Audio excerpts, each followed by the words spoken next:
This is Linda Groundwater, co-author of Bob Crane, The Definitive Biography. In this episode, my co-author Carol Ford and I discuss Bob Crane's appearance on Celebrity Cooks. Bob taped his Celebrity Cooks episode on January 25, 1978, in Vancouver, British Columbia, Canada. His was the second of 3 episodes taped that day. The other 2 episodes were with renowned French chef Julia Child. Bob's episode aired at least 5 times in Canada, beginning in February 1978. Bob's episode was so well received, in fact, that when Celebrity Cooks was picked up for syndication in the United States by one New York CBS affiliate station, his episode was scheduled first to launch the series. It was set for broadcast on July 10, 1978. That is, until Bob's murder on June 29, just a couple of weeks before, and one unresearched published article changed all of that. What really happened on that day of Bob's Celebrity Cooks taping? Why had Bob not been able to hold it together? What was going through his mind to cause him such angst to the point where he could not control his emotions or actions before the cameras and the studio audience? This one episode in particular has been regarded as a shocking glimpse into his life being torn apart at the seams. It was discussed in Robert Graysmith's The Murder of Bob Crane, and it was reenacted in Autofocus. For this incident to have happened so soon before his murder, it must have meant he was in deep despair and on the edge. To try and understand, Carol and I talked with 3 people directly affiliated with Celebrity Cooks: owner and producer Derek Smith, talent agent Ann Kear, and stage manager Roger Packer. All 3 were present on the day of the taping, and all 3 had a much different story to tell about that day than what's previously been told. I now invite you to sit back, relax, and enjoy. This is The Flip Side, the true story of Bob Crane. Hi everyone, Carol here, and I am on with Linda, and today we are going to talk about something that people go to with Bob regarding the end of his life. They look at it and see it as an example of his life falling apart because of how it's been represented in the film Autofocus and in Robert Graysmith's book, The Murder of Bob Crane. And that is his appearance on the television cooking show, Celebrity Cooks. When we first started doing this particular segment, when we were researching and reaching out, and we eventually got 3 people from the show when we were reaching out and asking people to be interviewed, who were there, who were present at the day of Bob's taping. Linda, what were your thoughts about it? Because I know you and I talked about it, and we were pretty shocked at what we found out. Yeah. Well, hello, everyone. Well, at first, we had read I was going to say news article, but that's not quite it. We read an article about this experience near the end of Bob's life and how it seemed to have been a difficult day for him, that his personal life was kind of spilling into his public life in very obvious ways. So what I thought was going to happen was that we were going to be given a bit of insight into things that we hadn't heard before, and that people were going to start saying, this is what was happening with Bob. Things were starting to spill out. He seemed distressed toward the end. It was, only a few weeks before he died. And so we could see that he was distressed and things were falling apart. And of course, what we got instead was a story of its own, was that what we had read was completely wrong. I don't want to say he lied, but let's say that the CBS spokesperson was quite creative in what he came up with, and that the impression that we had of what was happening to Bob in those last few weeks of his life turned out not to be the case at all. And that's been the case with a lot of what we've been finding when we were researching this book anyway, was that a lot of what we saw written or said publicly by people after Bob died was actually not reality. And there's just really not been anyone to refute. And that was a huge thing in this case, huge, because this article had been, as you said, recreated in autofocus. And then because of that, it kind of became reality. That's right. And so in autofocus, you've got a scene that is prominently featured in the film, which is Bob's appearance on Celebrity Cooks. In Robert Graysmith's book, The Murder of Bob Crane, which autofocus is based on, that is where that scene really takes root. But the origins of this entire thing go back to a 1978 magazine article written by, I don't know that the guy's name is Will Tusher. And I don't know that you call him a journalist at this point, because he did not do any kind of background checks. He didn't do any research. Now, Jeff Erdell was, in 1978, he was with WCBS TV Channel 2 in New York City. And after Bob died, Bob's episode was supposed to air on July 10th. And after Bob died on June 29th, he thought the episode should be pulled because it was eerie and felt really weird. So I think what I would like to do is read some excerpts, and then Linda and I are going to talk about this as we read through it. And then we're going to share with you some of the direct audio quotes from our interviews with Celebrity Cooks owner Derek Smith, talent agent Ann Kear, and stage manager Roger Packer, who all three emphatically said none of this happened. They were all there on the day of taping.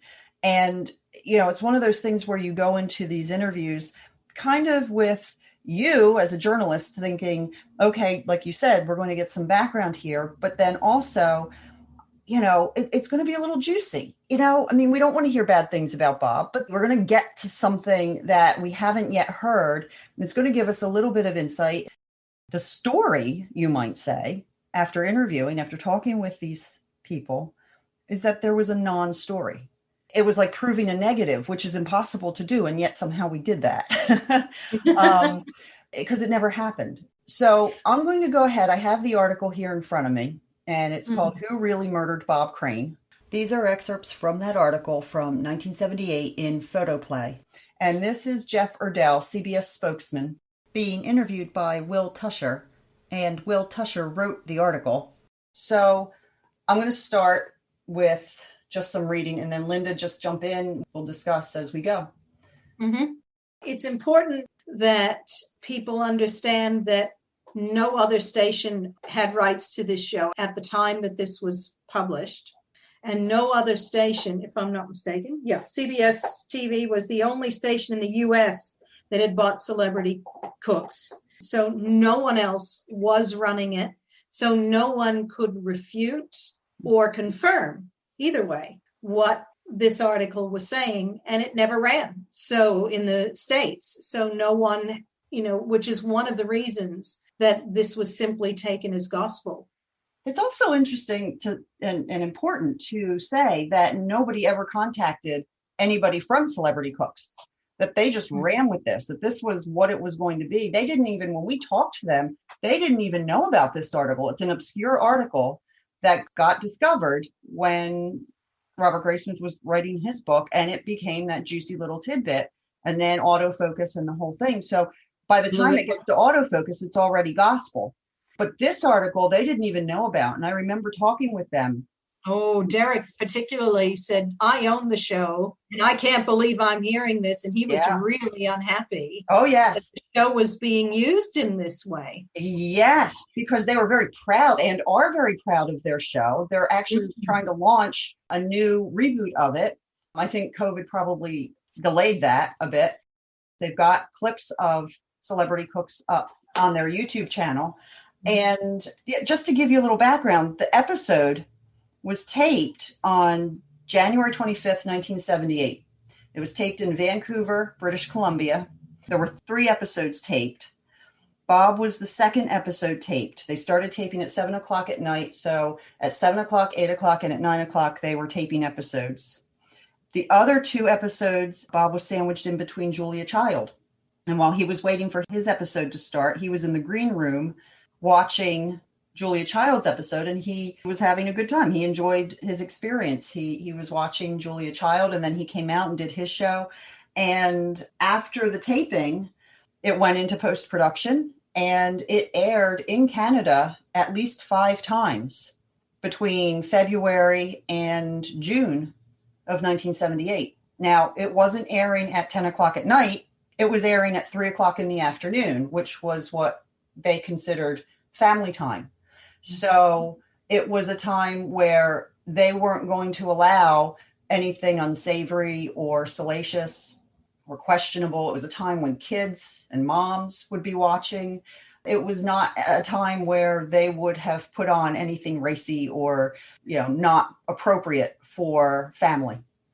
And it aired 5 times, and they considered Bob's episode one of the best episodes that they had of the show. And that is why it was going to be the episode, either the first episode that started running in syndication in the United States or one of the first episodes to start running in the United States.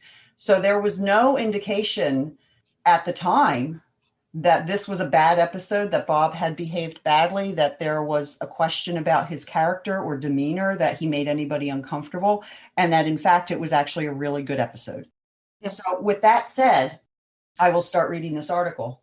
And then these are just excerpts. It was actually a rather long article. It didn't just focus on celebrity cooks. It was more in depth about other things as far as, who really murdered Bob Crane and, John Carpenter and all of that. But these are the segments from Celebrity Cooks. Even more prophetic, perhaps, were the words that came out of Bob Crane's own mouth when he went to Vancouver, British Columbia to tape a guest appearance on a syndicated half-hour TV show called Celebrity Cooks. In the almost 3 years he was doing the show, host Bruno Gerussi probably never had a more valuable, entertaining, unsettling, and revealing guest. The first U.S. station to buy the series for daytime airing Monday through Friday was WCBS-TV Channel 2 in New York City. The show was scheduled to premiere with the Crane segment. Well, there you go. The show was scheduled to premiere with the Crane segment, but then murder intervened.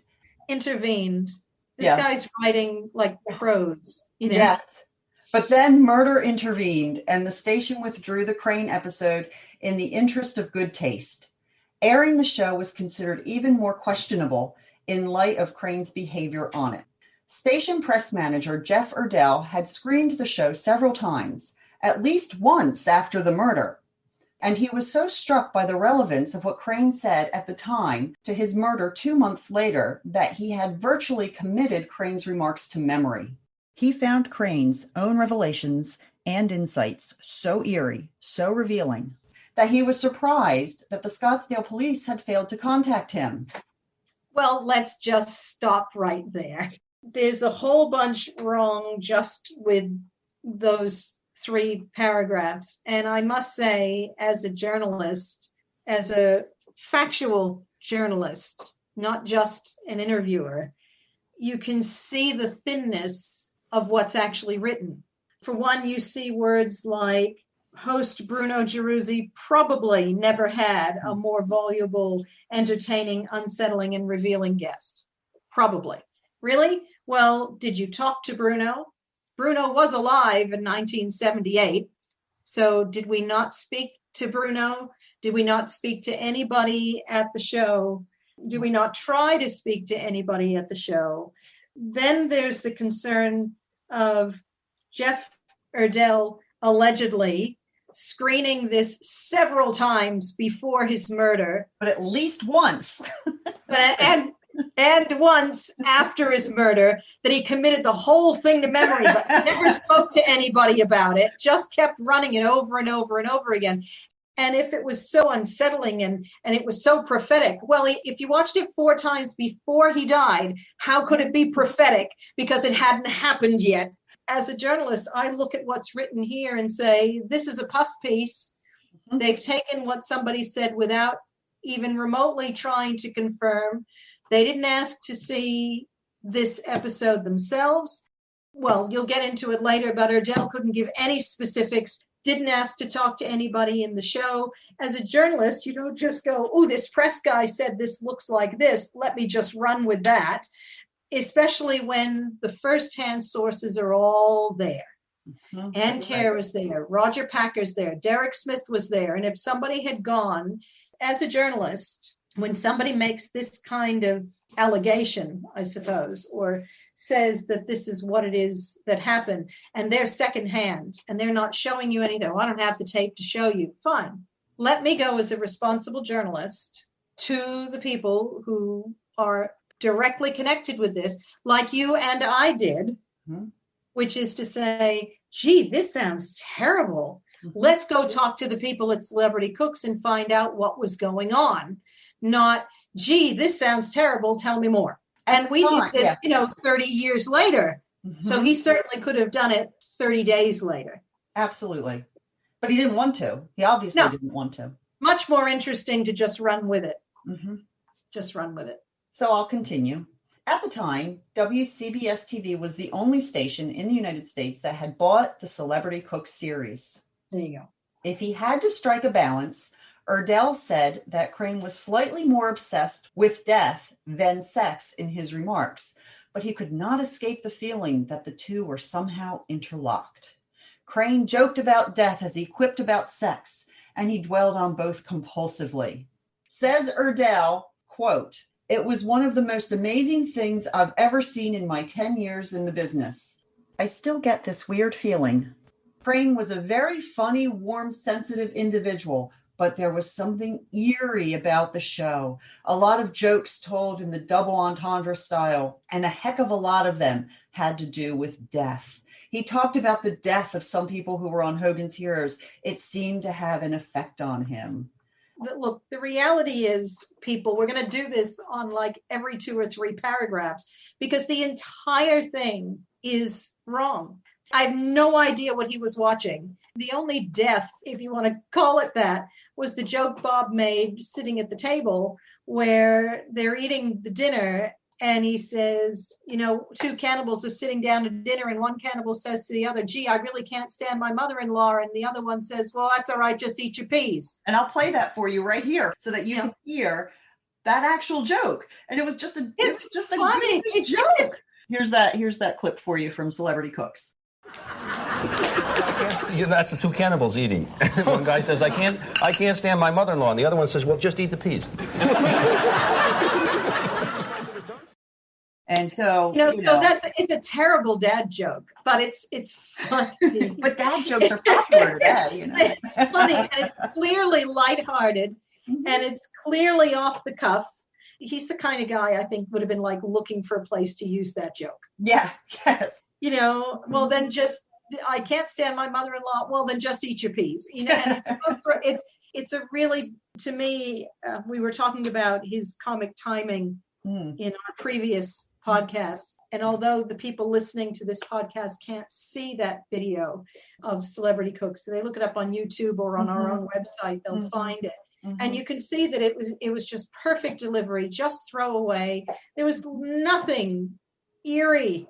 No. There was nothing horrible. Sex and death at 3:00 in the afternoon, that show never would have aired. And we have to remember, too, that his episode was so good that it was going to lead U.S. syndication. Yeah.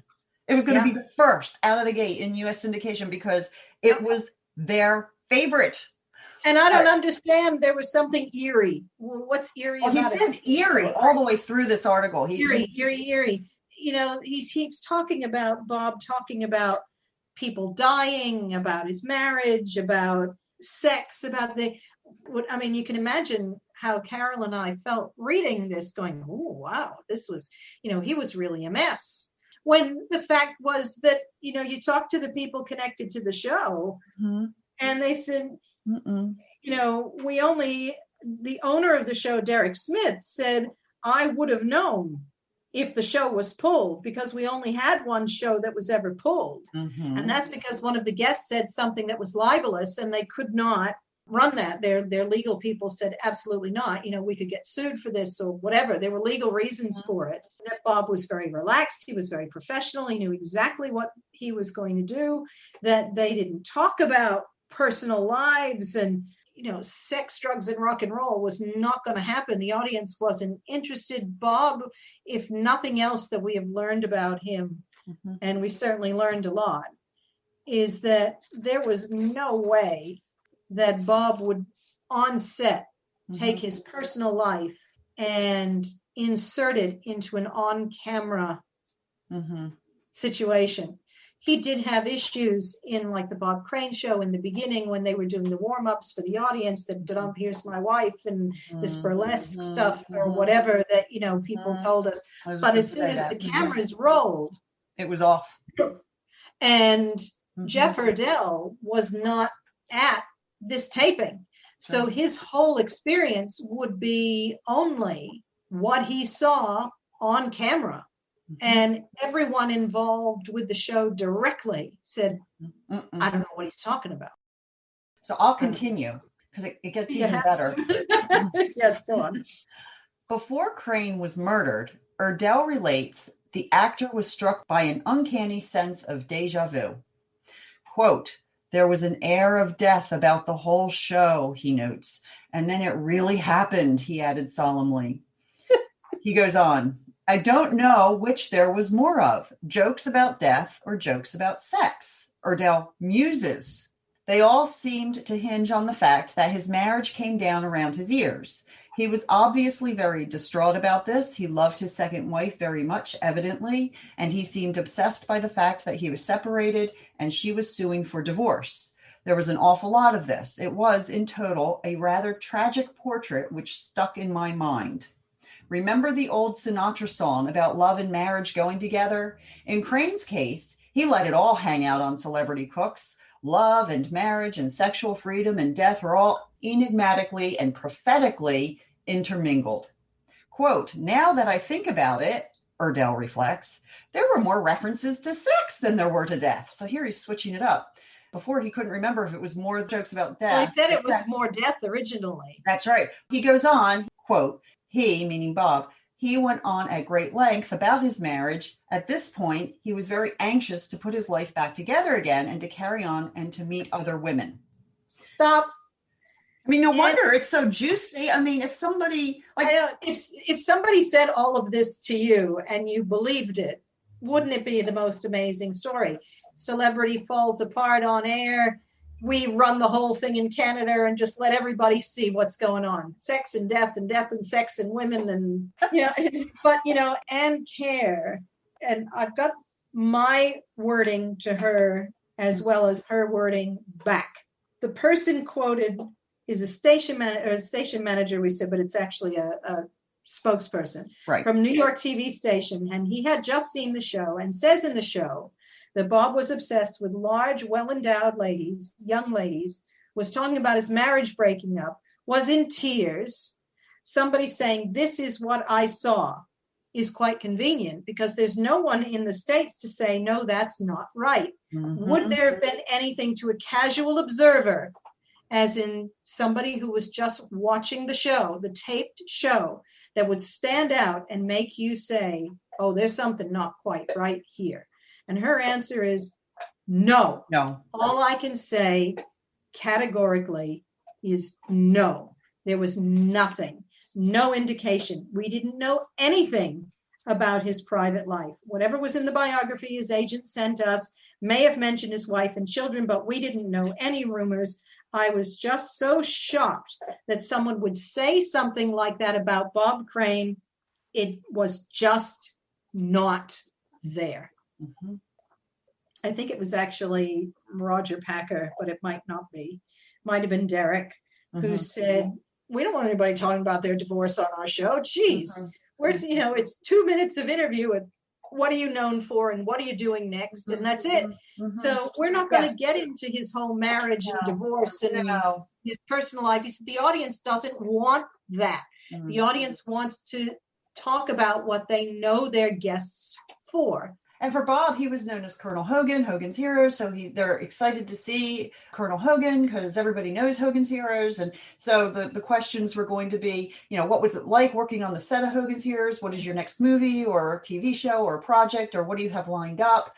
But nothing about personal life. It was just, and that was true for all guests. They were not to talk about that. They weren't to bring it up. They weren't going to ask about it. And it was just a little segment in the beginning to warm up the guest. And then they go cook the meal. And that's supposed to be fun.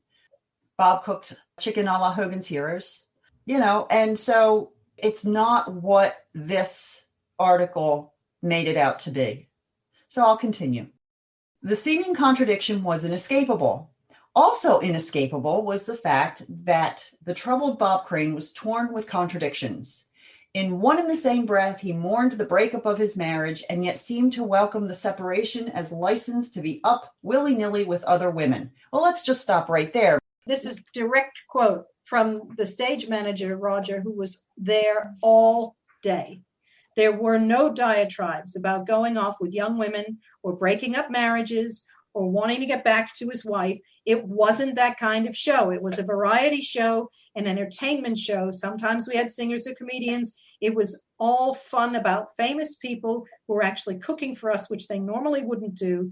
That is where we were at. It was for fun. It was not for any in-depth reporting at all. And let me remind you that Bob was married for almost 20 years to his high school sweetheart, Ann Terzian. And then he was married to Patricia Olson, Sigrid Valvis, Hilda on Hogan's Heroes. So he was married for almost all of his adult life. And he didn't need to be not married to engage in all of the sexual escapades that he was engaging in throughout his entire adult life, which started back in the 1950s in Connecticut, not when he got to Hollywood. So for him to say that, the breakup of his marriage seemed to welcome the separation as license to be up willy-nilly with other women. He was already up willy-nilly with other women for all of his adult life as part of the addiction. Yeah. Whatever arrangements he had between his two wives, when he was married to Anne and when he was married to Patty. We know with Patty, she gave him open license to have these other flings. Getting married, she knew what she was getting. She knew who he was. So that was a very open marriage for them. Whatever he had as far as an arrangement with Anne, she knew at some point, but they stayed together, whether it was for the sake of the kids, whether it was because she knew he always came home to her, whatever that was between them. And it worked for a while until it didn't. And then that broke apart. But that's all between him and his wife number one and wife number two. Point being is he did not need to be not married to have open license. Correct. To have sex. Correct. And the other thing too, this is going to sound funny, but people don't always really understand Canada. If you film something in Vancouver, it's not going to just run in Vancouver. It's not a little local cable show. Like, there were a lot of let's face it, in the 70s and even in the 80s, there were a lot of little local cooking shows. A lot of little they might have had good people on them, but they were little shows, and they ran in this region or this province, or they ran in this state or this affiliate. This was a national show. It ran on the CBC. Yep, it ran on the CBC, and this show ran nationally at least 5 times before Erdell decided that it was eerie and weird and sexual and thing. I can't imagine what he was looking at. Yeah. I don't understand what he was looking at. These remarks, there were suggestive remarks that could be construed as implying infidelity. What on earth kind of a statement is that? Well, if you really twist this sentence around, you could make something up into something else. And here's the thing. He didn't have any problem thinking that he was going to run it if he indeed watched it, say, 4 times before Bob died. And they only decided not to air it after he died. And why wasn't there anything wrong with it the first 4 times? Exactly that right. he watched it? Exactly right. what was so eerie and horrible and sexual and not suitable for children about this show that was perfectly acceptable until it was easy to get 15 minutes of fame. That's correct.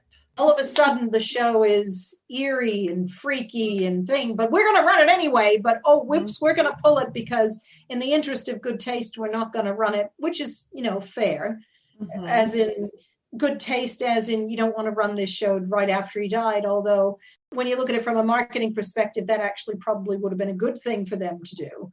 So it's actually nice that they decided not to. If it wasn't for this mess of I want a salacious fantasy that no one can refute in the United States, because no one except his station has seen it. And this reporter, for lack of a better term for him, took this wild, I wouldn't be surprised if this fella didn't go and work for the National Enquirer. And the stuff is just wild. As in, I have no doubt that Tusher or whatever his name is, I have no doubt that this is exactly what Erdell said to him. I don't doubt it at all. So what I have problems with is that this wildly fantastic version that this interviewer, writer, who's making he muses and murder intervened. And this is amateur writing. It's not news writing, that's for sure. And that he did not think that maybe this is really wild. And since I can't see it, I'm going to go talk to the people. And if he was a good journalist, at the very least, he would have gone to those people and then said, they chose not to speak to us. Or Erdell said the tape was destroyed, we couldn't see it. There's nothing here that indicates that this writer was trying to do anything except just take this guy's word for it and write the piece. And the very next sentence after what you just read, there were some suggestive remarks, Erdell recalls, there were remarks which could be construed as implying infidelity. The very next sentence, this is the thing that just sends the whole thing home.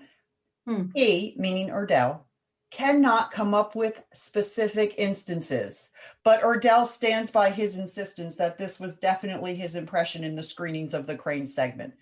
Now take this and compare it with the previous paragraph, which indicates that he was so struck by the relevance of what Crane said at the time of his murder 2 months later that he had virtually committed Crane's remarks to memory. Well, if you've got them memorized, why can't you repeat them? If you've memorized them, you should be able to specifically pull those words out of your head. There's just, there's a whole lot wrong here. And I don't think, and again, I believe that this writer wrote what he was told, but this writer didn't even question that. You can't come up with any specific instances. You said you had it committed to memory. Look, can you get back to me in 3 hours? Go back and have a think.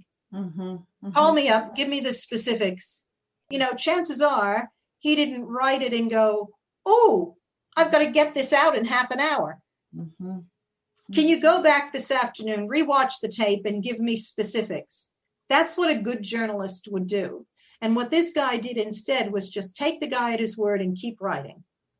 I'll finish up reading this thing. I mean, there's not much left to it, but he goes on, he quotes more. There were an awful lot of comments about young women, about meeting young women, particularly well-proportioned young women, Erdell recounts. About some of the women who appeared on Hogan's Heroes. And then he, mentions Sigrid Valdis, Bob's second wife. And then he just kind of gives a little background information about his two wives. And then he goes on, he says, quote, he, meaning Bob, said a lot of things that would indicate he was very sorry his marriage was going to pot. There would seem to be a contradiction, wouldn't there? But like Bob said, he was somewhat distraught. And he keeps going back and recycling like the same language over and over. It's a whole much ado about nothing, really. In one illuminating episode, Crane confessed that the dish he had chosen to cook on the show, chicken a la Hogan's Heroes, was his estranged wife's recipe. Quote, it seemed to sort of stick in his throat not to make a bad pun, Erdell said. Well, keep going, because the next part is the part that I find just... So Erdell continues, quote, Crane said that was one of the things he was going to miss about his wife, the cooking, Erdell remembers. Then quickly, with very good comedic timing, he said that was not the most important thing he'll miss. The sexual illusion was not lost on the alert as usual studio audience. Of course, Erdell nods. That drew a big laugh. Except that he never said it. And as the people who were on set said, if he acted like that, they wouldn't have run it. If he acted like that, they wouldn't have considered him to be one of their best guests. They would not have had him. Let's just say, for sake of argument, because we haven't seen it either, we have the producer and Derek Smith and Ann Kear and Roger Packer told us, who were there on the day of taping, that nothing unsettling or eerie or offensive and no happened. Talk about divorce. And no talk about divorce or anything like that. But let's just say Bob got a quick sideline in there. Let's just say that this was a quick sideline, little upbeat, okay, whatever. Good comedic timing. He said that's not the most important thing he'll miss. Wink, wink, nod. Okay, a little double entendre. Okay, well, we are talking about adults. He's not like he's sitting there saying, naked women and big bosoms and all of that. He's making a quick little double entendre and then move along. It's important to remember that, well, for number one, there's adults and children and, kids in the audience. Look at all the stuff that's buried in Shrek and in SpongeBob and in, all the cartoons, they put these little, hidden things in there to amuse the adults while the kid, it goes right over the kids' heads. So something like that, I think, is pretty benign if that were the case, if he did say something like that. What I don't think happened is this dark, heavy, well, what we know didn't happen, dark, heavy, my life is over, death, sex, that would make everybody uncomfortable. Was there maybe a double entendre here or there? Perhaps. But I think it was the type that went over kids' heads and was not considered anything bad that would upset anybody during a family viewing of the show. Correct. And Derek Smith, who again is the owner and the producer of the show, actually says, I used to tell Ann Kear to book comedians or funny people because I like to laugh, and so she did. And I remember that show made me laugh from beginning to end, and if there were any off-color jokes, we would have stopped the tape. Yes. I don't recall any death references unless they were in a joking fashion, like, each piece. But they certainly couldn't have been anything serious enough for me to stop tape. I said, so it wasn't something that came up doing work. He said, no.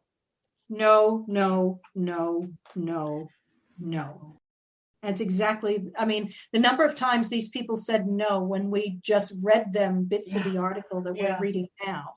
And these were not, no. These were no. First time I talked to Ann Kear, I think she said the angry. word no 20 times when I got on the phone with her to do the pre-call, and she just kept saying the word no, absolutely not, no. And it was like, it was very, very strong reaction to this whole thing. And she said, we're proud of our show.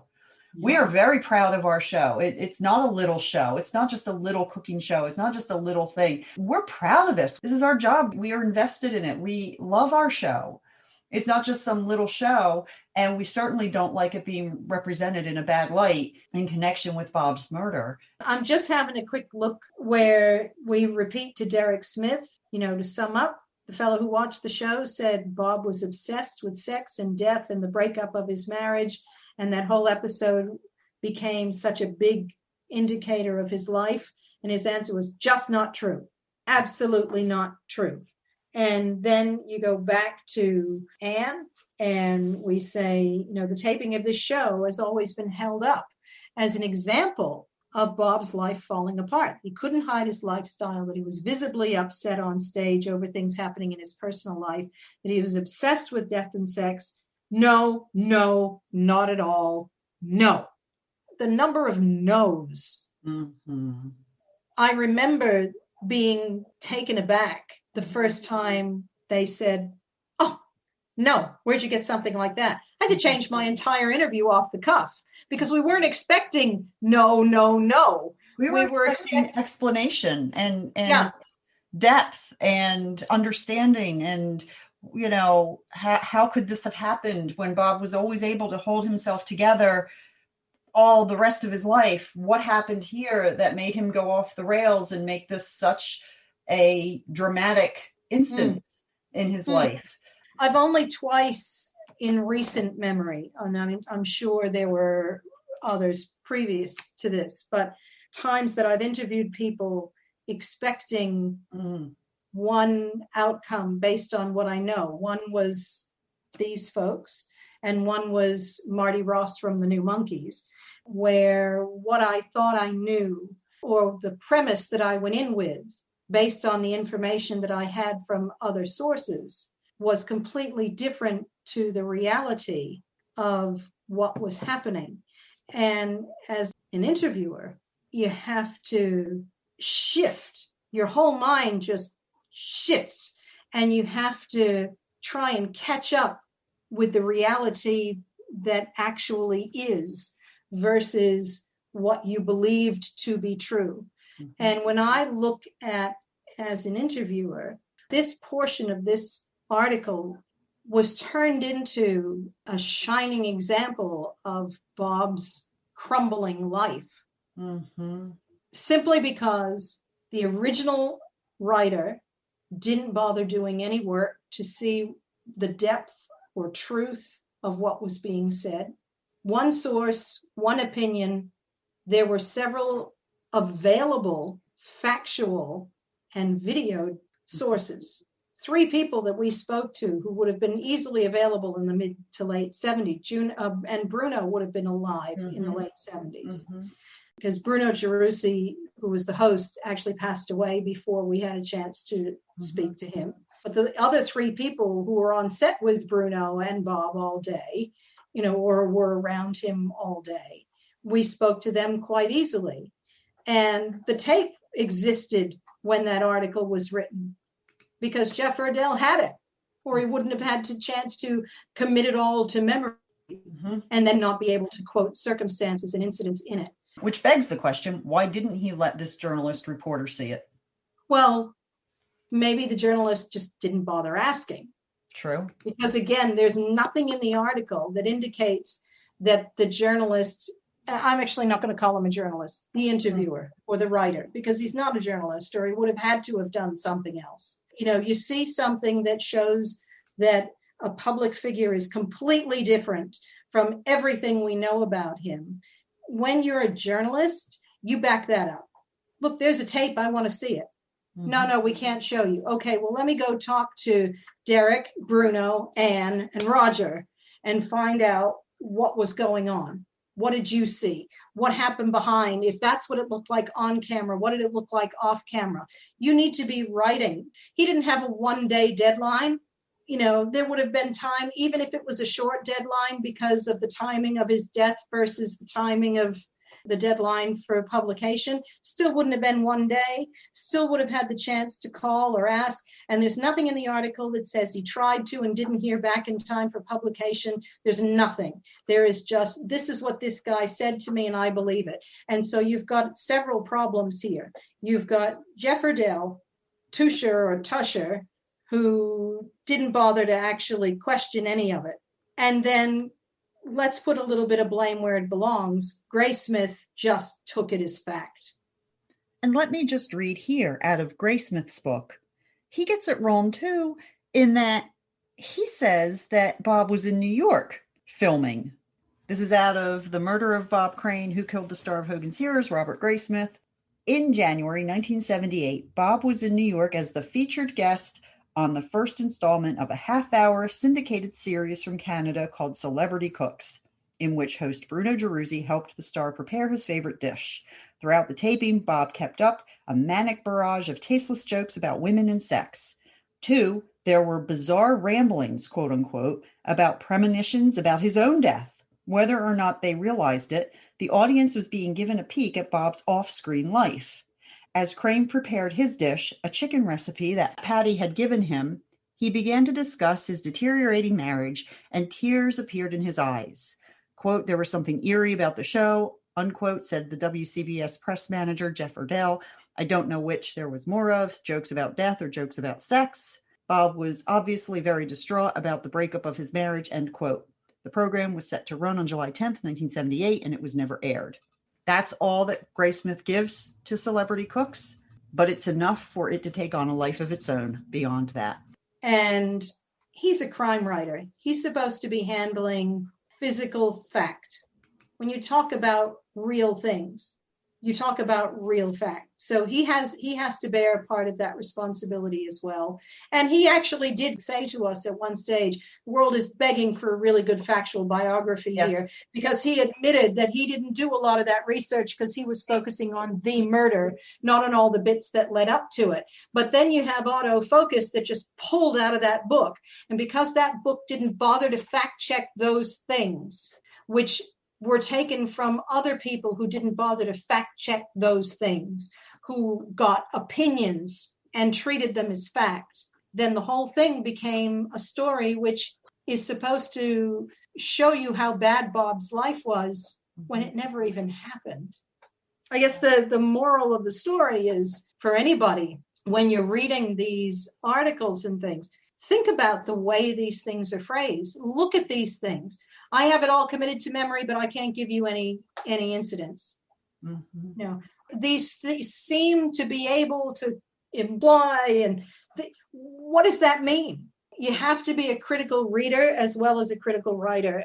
And you can't measure any of these things either. You can't measure imply. You can't measure muse. He said more jokes about death than sex, then he flips it. Oh, I think he said more jokes about sex than death. You know, and just to follow up too, we did not interview the photographer Ron Goldman, but he did reach out to me, and I had published a kind of an overview of all of this on our blog for Bob Crane, and he commented on it, and he said exactly right from another person present at the taping, Ron Goldman, the photographer of Bruno and Bob Crane pictured above. So there's a picture of Bob and Bruno laughing on the set, and it's a beautiful picture, and he was the person that it's lovely. Yeah. And he was there. He was the photographer. He was taking the pictures. And so, you know, certainly he would have also said, no, you know, Derek and Ann and Roger, they've got it all wrong.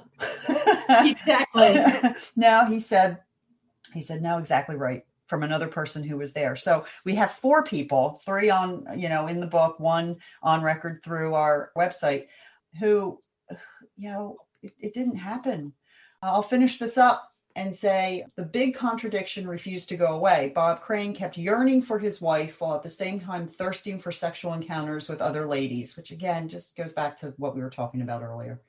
Quote, in addition to going back constantly to his ambivalent feeling about his wife, he was very preoccupied with going to discos and meeting people at disco, particularly well-endowed young women. Disco was code for women, and Crane kept stressing the connection. Discos were where the action was. That was where bosomy bedroom companions were to be. I mean, good God. That's never going to run at 3 o'clock in the afternoon in the 1970s. I don't know. Crane could also not resist sharing a ribald story illustrating hardships of a touring actor.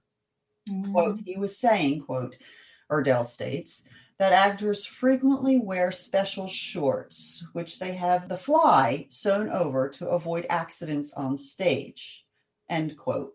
Are there any viable clues in Bob Crane's prophetic appearance on Celebrity Cooks, or merely revealing insights? Death and sex, like love and marriage, they sometimes go together. I mean, this guy writes really good fiction, but isn't so good at... Is it really that good? I go back to this sentence that says, there were remarks which could be construed as implying. Yeah. What on earth does that mean? Yeah. It's Thursday afternoon in New York. Well, that could be construed as meaning potentially that it's late in the day or during the week. You know, it makes no. You know, this is like somebody trying to write true crime and just stuffing it up big time. It's just, it's a puff piece. It's a badly researched piece. It's taking one guy's musings, and you can almost see him kind of looking up in the air and thinking, it was it. No, it was this. Oh, well, Ann Kear and Roger, they spent time with him off the air. Mm-hmm. He wasn't like that off the air. The only thing that Derek recalled as being just kind of like a little like, oh, well, if that's what you want, kind of thing was off the air, off tape. Mm-hmm. And they going back to the hotel at the end. Yeah. Bob was asking where the action was as far as, where to go for after. He said, I don't really have any numbers, but if you want to go over there, you might find something you're looking for. Right.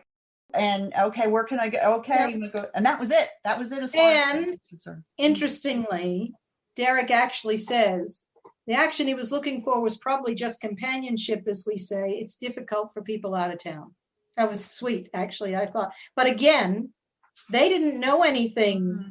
And I think Anne was the one who said, we didn't know any rumors. We didn't know anything like this. Mm-hmm. And nothing that he did while he was on set or working with these people gave them any hint that there was anything. And when he said, where's the action? He wouldn't have thought anything of it, because when you work with a lot of celebrities, sadly, you've got people who are away from home a lot, and he's used to people looking for someone to just be with. Mm-hmm. He didn't say, he didn't connect that to, that must have been connected to what he was saying about not being with his wife and implying infidelity. He connected none of that. He connected it to, companionship. People are away and they get lonely.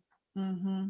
And whether that's true or not, that's what he took it as, which means that none of this other stuff is not visible at all. Mm-mm. They taped it. If there had been anything, they told us if there had been anything, they would have just stopped tape. They would have escorted him out, because you have to remember too, that Bob is the guest. Now, he might be Colonel Hogan, and this might be Colonel Hogan's hero star, and he's a celebrity and all of these things, but he is still a guest coming into a larger thing that he is a guest. He doesn't own it. He has no stake in it. He's just doing a guest appearance. And so they would have had no qualms about saying, okay, no, you aren't exactly what we were hoping for, and thank you, have a nice day, there's the door. They would not have even stopped it. That Bob Crane to them was just, and I don't mean this with any disrespect, but he was just a guest on their show. He didn't If it didn't work out, they had other guests. Yeah. It would just have been like, okay, see ya. Don't call him again. But that didn't happen. None of that happened. And it's proven not only in the time that it was aired between February and June in Canada during family time, but that it was intended to be the very first episode out of the gate in the United States. Mm-hmm. And there were no red flags before his murder, because let's face it, if there had been something, it would have been, my gut's not setting right with this. I think we better not start with this one. This is not wedge that one in later on where it's not going to be noticed. Seriously. Yeah. I mean, they're starting it with Bob's episode. That's how much they thought of it. Mm-hmm. And there's no red flags up until he's murdered. And then you get this Jeff Riddell who comes out of the woodwork and says, well, here are all my thoughts. And then those things become taken as the holy gospel of Bob Crane's life without any kind of researching. We talked to the people who were there. And now we're going to let you hear segments from our interviews with those directly connected with celebrity cooks. Keep in mind, all three were present on the day of taping. This first clip is from our interview with Celebrity Cook stage manager Roger Packer. Do you remember what kinds of things Bob spoke about that night? I don't remember anything being talked about as private life at all. There was no talking about divorce or marriage or kids or because that would stand in my mind, because nobody did. They were all famous for something, and that's what the public wants to hear about. They want to hear about their star or their comic or their politician, their author, whoever it is. They want to know about them, about what they're doing and where their career is going, and that was the question for me in that area. Yeah. I don't see how a 8-hour segment of his life is worth pages and pages and pages. Yeah. Well, as I said, that's what they have, is what this fella said, because he watched one of the tapings. But does that even sound like tape that would end up being usable. Yeah, well, no, because we don't get into that. We're into, like, after you've had the little bit of chat about, you're famous for whatever you are. In his case, famous because of Hogan's Heroes. And was it fun doing it? And do you miss not doing it now? Has it affected your career because you were so famous in that? What are you doing now? When we get past that, we then talk about his recipe. Where did you get it? Where did you learn it? Did it come from your mother? Did your wife make it? Who did it? Where did you find it? Why do you like making it? And then go in a little bit of that. And then they would actually get down to doing it, and the host, Bruno, would be his assistant. He'd say, I need some flour. Yeah. I need this, I need that. Want a glass of wine? Okay, we'll have a glass, And they'd have a bit of a kits and caboodle around it, and they might make a mess of making it even, But that was the fun part. So there was no sort of diatribes about going after young women or all this, or breaking up marriages, or wanting to get back to his wife. I mean, it wasn't that kind of show. Right. It was a variety show. It was an entertainment show. Right. And sometimes we had singers. Sometimes we had comedians. And it was all fun about famous people who were actually cooking for us, which they wouldn't normally do, you see. So that was where we were at, Sure. Yep. It was for fun. It wasn't for in-depth reporting at all. This next clip is from our interview with Celebrity Cook's talent agent, Kear. If you could see this show without any knowledge of Bob's lifestyle, his death, or anything like that, would there have been anything that you can think of that to a casual observer would kind of stand out and say, oh, that sounds funny? Is something not quite right there? I can say categorically no. There was nothing. There was no indication. We didn't know anything about his private life. Whatever was in the biography that his agent had sent us may have mentioned his wife and children, but there was nothing. We didn't know any rumors or nothing. And so when Carol first called me and told me about this, I was so shocked that somebody would say something like that about Bob Crane. It was just not there. I wish I had the tapes myself. I mean, I was there when the show was being taped live, and I saw it again when it was broadcast. I saw all of them when they were broadcast at 3 o'clock in the afternoon on CBC. It was a national network program, and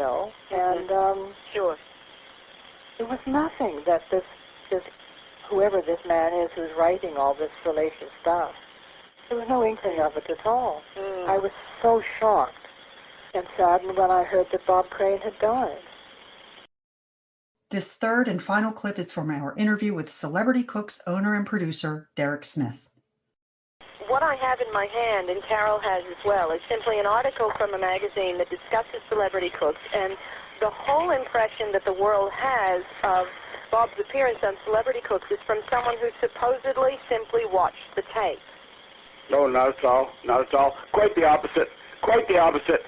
A well-together, fun gentleman, full of laughs, and real professional, and I don't know, the most well-adjusted person you'd ever want to meet. I was there. I was standing not 10 feet away from them, watching the show being taped. Roger Packer, who you just spoke to, was even closer than I was, and none of us got any of that impression whatsoever. I mean, it's interesting that fellow from WCBS, because the only American station that ever did play that show was WCBS. The fact that that man would have seen the show, I'm not surprised. However, I don't know how he got that impression at all. This is what people told us. We have their recollections, and we tell Bob's story through their recollections. And so interesting thing about this, Carol, go ahead. is that they are a quite clear example of the kinds of things that stopped people from speaking to us for so long. That's exactly. And the only difference between them and the others is they didn't actually know about this. They didn't know that it had turned into this mess in autofocus in Grace Smith's book, whereas a lot of the other people that we'd spoken to had already spoken out and been burned. That's right. And so didn't want to speak about it anymore. These people were burned and they hadn't said a word. to just kind of give you the impact. If you think that this isn't important, it is very important. And I want to give you just a very quick story of how this affects just everybody. Hogan's Heroes, people love Hogan's Heroes, but a lot of people shied away from Hogan's Heroes after autofocus because they felt Bob Crane was ew, gross, creep, yuck, don't want anything more to do with him. When I was at the Mid-Atlantic Nostalgia Convention, when the book first came out in September 2015, we launched it on the 50th anniversary of Hogan's Heroes. And I had the presentation that I was going to do at the Mid-Atlantic Nostalgia Convention. I had the hat, Bob's Hogan's Heroes hat that Scotty had lent to me, which is now at the Liberty Aviation Museum. I had people coming up to the table and they were talking to me about Bob, and they would say, oh, why did you, why him? Ew, yuck, poo. And so I would talk with them. But I kept telling people to come to my presentation because that, Linda and I have a PowerPoint slide presentation that we give regularly. And we're actually thinking about doing some virtual sessions on some of that, just to give you a little inside heads up on that. But so this one lady, she kept coming up to my table and she was like, I used to love that show. It was my favorite show. But after I heard all about him, I could never watch it again. And I said, well, come to my session. She says, I don't know. He just turns me right off. I could never, I just can't even stand to look at it. And so, but she would keep circling back around to my booth throughout the course of the meeting. And my session was the last one of the convention.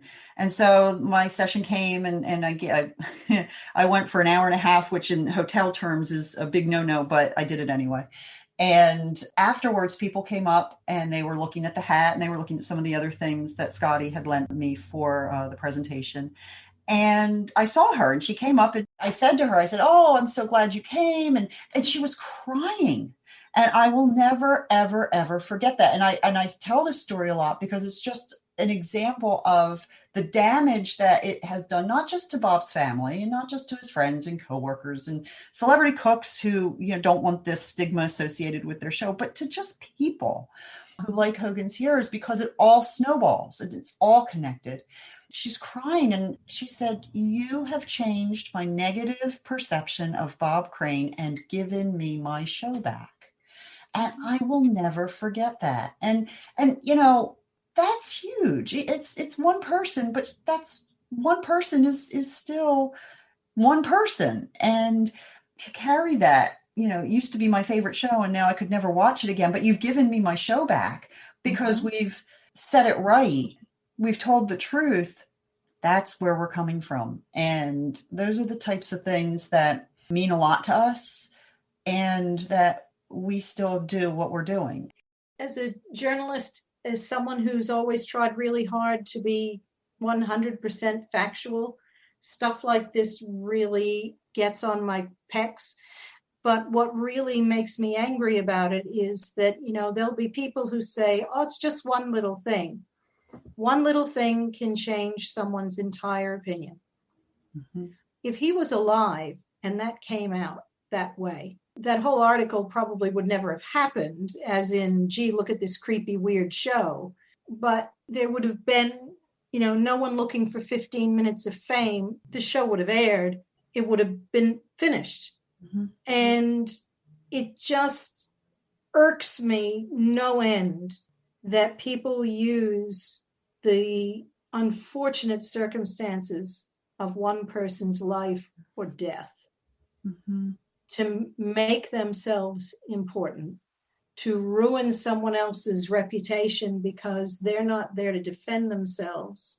It just, I can't accept. I mean, that was the whole premise of the book for me anyway. Exactly. Can't stand it. This isn't fair. It isn't right. But when I look at it as, look at this sloppy journalism, look at this sloppy writing, I just can't imagine why it happened in the first place. Mm-hmm. Tabloids. Well, everybody, thank you so much for joining us today. I hope that when you look at that segment of Celebrity Cooks, whether it's in that movie or whether it's elsewhere in conversation, whether you're on social media or wherever you happen to see it, know that it didn't happen. And And Linda, your dog is saying, let's go. Yeah, she rang the bell to go out a few minutes ago, and I've been ignoring Now her. we have to. Everybody's I gotta pee now, Ma. I gotta pee.